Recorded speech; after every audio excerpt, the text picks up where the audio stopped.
It all started at our family's annual Thanksgiving dinner, a time that was supposed to be warm, nostalgic, and peaceful, but instead had evolved into a subtle battleground of who had achieved more, who earned more, and who lived the better life. My sister, Rachel, had always played the role of the golden child, beautiful, articulate, and socially magnetic. She had a way of drawing attention with her stories, her laugh, her designer clothes, and this year, the spotlight turned brighter when she dramatically walked into the house holding a set of engraved keys and a fancy leather binder. She practically floated across the room in a crisp ivory trench coat, heels clicking like an announcement bell, as she turned to our parents and said, "I just bought my dream house, finally." Everyone turned to her, clapping and praising as she pulled out photos, showing off a modern mansion with skylights, imported marble countertops, and an outdoor kitchen. I sat silently in the corner, sipping cider, just watching how she managed to captivate the room like always. Her voice rang out above the chatter, detailing every inch of this 6-bedroom estate, the infinity pool, the lake view, and her walk-in closet that was as big as an apartment. My mother beamed with pride, nodding approvingly, while my dad chuckled, "That's my girl." No one asked me how I was. No one turned to me. I was invisible, again. They all knew I worked in IT, lived quietly in a modest 2-bedroom apartment in the suburbs, didn't flaunt anything, didn't bring drama, and didn't make headlines at the dinner table. Rachel shot me a glance and chuckled. "Well, sis, maybe next year you'll finally settle down and buy something more grown-up than that little shoebox you live in." There was laughter, some forced, some genuine, but all I did was smile and say, maybe. Inside, I felt the sting. But I said nothing because I had a surprise of my own. The moment passed, and dinner continued. I helped clear plates while Rachel boasted about the in-house sauna and her imported Scandinavian kitchen tiles. She played a video on her phone of the automated curtains and solar-powered roof. My cousins gathered around her, hooting and eyeing, their eyes wide with envy. I noticed even our grandmother, usually the most grounded one in the room, nodded admiringly as Rachel described her butler pantry and wine cellar. Then came the inevitable comparison game. Someone asked me, "So, how's your place? Still renting?" Right, the question hung in the air like a challenge, and I could see Rachel smirking behind her glass of white wine. I nodded, feigning humility, and said, "Yeah, still in the same spot." Rachel couldn't resist. "It's cute though, for a tech girl, minimalist and, what did you call it, once efficient?" There was chuckling again. My chest tightened. Not out of shame, but from holding back what I knew was about to come. I had waited 6 months for this dinner, and the moment was finally approaching. I reached into my bag, pulling out a thin folder and placing it silently beside my plate. Rachel didn't notice at first. She was too busy talking about her Tesla and the home theater system that automatically dims the lights when a movie starts. I waited. Then, with everyone still buzzing, I calmly opened the folder, slid a document out, and tapped my glass. "Actually," I said, "I did buy something." The room fell quiet. Rachel's voice dropped mid-sentence. All eyes turned to me. I unfolded the paper and began to speak, not loudly, but steadily. "This is the deed to a historical estate I purchased 6 months ago. It's 10,000 square feet, built in the 1800s, entirely renovated. Nationally registered and now owned by me." There was a brief silence, stunned and thick. Rachel blinked as if trying to process the words. "Wait, what?" someone finally asked. I laid out a few photos. Not the kind that Rachel had printed on glossy sheets, but simple color prints of an old-world mansion surrounded by acres of green, with pillars, balconies, and intricate stonework that screamed elegance. The kind of place that belonged in history books or movies. The room leaned in, curiosity piqued. "It's got 12 bedrooms," I continued, "a private library with rare first edition books, a ballroom, a wine vault from the 1900s, and original flooring, and I bought it in cash." My uncle leaned forward, eyes scanning the pictures. "Where is this?" he asked. "Just outside Charleston," I replied. "About 20 minutes from the coast." Rachel's mouth was slightly open, her wine glass halfway to her lips. "You bought that?" I nodded. "I've been investing for years.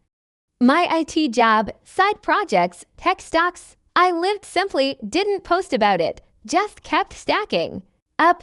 And I've been working with preservationists to restore the house to its original glory." My dad finally spoke, but his tone was different now, curious, almost cautious. "How long have you had it?" "6 months," I answered. "I've been flying out every few weekends overseeing the work." Rachel stared at me. "You didn't say anything." I smiled. No one asked. The dynamic shifted instantly. Suddenly, people were huddling around my end of the table. Even the cousins who had once circled Rachel like satellites now stood near me, flipping through the documents and photos. Questions started pouring in. "How'd you find it?" "Was it expensive?" "Are you planning to move there?" I answered as calmly as I could, letting the satisfaction slowly bloom inside me, not from outshining Rachel, but from finally being seen. I explained how I had been following auction houses, learning about distressed heritage properties, working with lawyers and architectural historians to get everything in place. Rachel tried to interject, "But yours is so old." "I mean, mine is brand new, with smart systems and everything." I nodded. "And mine is part of history. I've even been approved for a documentary series about restoring it." A few film students from NYU reached out after my last blog post. Now that stunned everyone, especially my media-obsessed sister. "You blog?" she asked. "Under a pen name," I said with a grin. "I like my privacy." That was the real twist. Not only had I bought something bigger and arguably more valuable, I'd done it quietly. No social media countdown, no Facebook albums, no validation required. And yet, the moment I spoke, the respect followed naturally. Because it wasn't about the spotlight, it was about substance. Rachel tried hard to regain her ground, praising her low-maintenance, smart living lifestyle, but her voice was thinner now, less confident. It was clear the room's focus had shifted. Even our parents, who had always marveled at Rachel's theatrics, were now genuinely impressed, asking about renovation challenges, the property's history, and if I needed help. For the first time in years, they looked at me as something more than the quiet sibling who worked in tech. Rachel finally sat down and said nothing, just stared at her untouched dessert. I leaned over and gently placed one more document in front of her. "That estate," I said, "was once owned by a distant relative. I found out through genealogy research. It's technically ancestral." Her face went pale. She had no comeback, no witty quip. The house she had flaunted, as luxurious as it was, felt suddenly sterile and impersonal. Mine, on the other hand, had roots, legacy, meaning. And I hadn't needed to boast about it to feel good. My mother finally broke the silence with a soft, "Why didn't you tell us before?" I shrugged. "Like I said, no one asked, but I think I'll host Christmas there this year. Maybe you all can see it for yourselves." The room erupted in excited chatter. The chatter at the table had transformed. Where once Rachel's name echoed like a golden bell in every conversation, now my name rolled off tongues with genuine curiosity and even admiration. The younger cousins were asking me about stock tips and digital investment strategies. My uncle, who barely remembered my birthday most years, was telling me how proud he was. Even Dad, who once called my lifestyle too introverted, asked if I could show him some of the research that led me to the purchase. Rachel, meanwhile, had retreated into silence. She occasionally forced a smile or offered an awkward laugh when someone brought up her place, but her voice had lost that spark of superiority it always carried. When dessert was served, I stood and lightly tapped the glass again. "There's one more thing," I said, as the room once again quieted. "I've started a mentorship program. Since acquiring the estate, I've partnered with 2 local schools. to provide scholarships and hands-on restoration internships. Part of the estate will be used for a community learning center focusing on architecture, history, and sustainable tech. The applause was immediate and heartfelt.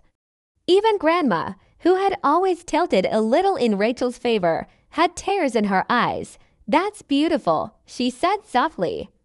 Rachel looked like she wanted to speak, but nothing came out. I sat down again, heart calm, not because I had won anything, but because I had shown them something deeper than luxury or purpose. One of my aunts leaned in and whispered, "I had no idea you were doing all this. You've grown into someone really special." It hit me then that being quiet doesn't mean being small. I had spent years letting Rachel lead every room, waiting in the wings, working in silence, investing without applause. But sometimes, the loudest voice isn't the one that talks the most, it's the one that says the right thing when it matters. That night, as the family began gathering their coats and saying their goodbyes, I stood by the door, hugging each of them. Cousins promised to follow my blog, some asking for a link. Uncle David said he'd love to visit Charleston again. This time to see the estate. My dad squeezed my shoulder and whispered, "You really surprised me." In the best way, and even my mother, with her usual stoic pride, kissed my forehead and said, "You make me proud." Rachel lingered behind. She hadn't said much since I revealed the property, and now she stood by the doorway, arms crossed, a small bag slung over her shoulder. "You really blindsided me tonight," she finally said. Her tone wasn't bitter, just stunned. I nodded, unsure whether to apologize or smile. "It wasn't about one-upping you," I said quietly. "It was about showing up as who I really am. I've worked hard in silence for years. I just didn't feel the need to prove it until now." She exhaled and looked down, nodding slowly. "I guess I just never imagined you'd do something that big." Her voice had softened. I could see a different kind of recognition in her eyes, not envy, but maybe respect. "It's beautiful," she added, "and meaningful." That meant more to me than she probably realized. I smiled and said, "You'll love the ballroom. It still echoes when you talk too loud." She laughed, a real laugh, and we embraced briefly. For the first time in years, it didn't feel like I was her shadow. It felt like we were standing eye to eye, two women who had built different lives in different ways, one flashy and bold, the other silent and deep. The next few weeks were a whirlwind. Word spread quickly within the family network. My inbox was filled with messages from relatives and even old classmates who had heard through the grapevine. People who once brushed past me at weddings or scrolled past my updates were now genuinely interested. But the best part came when Rachel called me out of the blue one Saturday afternoon. "I was thinking," she said, "maybe we could partner on something. I know you've got the historic side covered, but I'm pretty good at event planning and networking." I smiled, surprised and touched. "You mean like a charity gala at the estate?" "Exactly," she said. "It could raise money for your mentorship program, and I know people who'd love to be involved." That's how it began.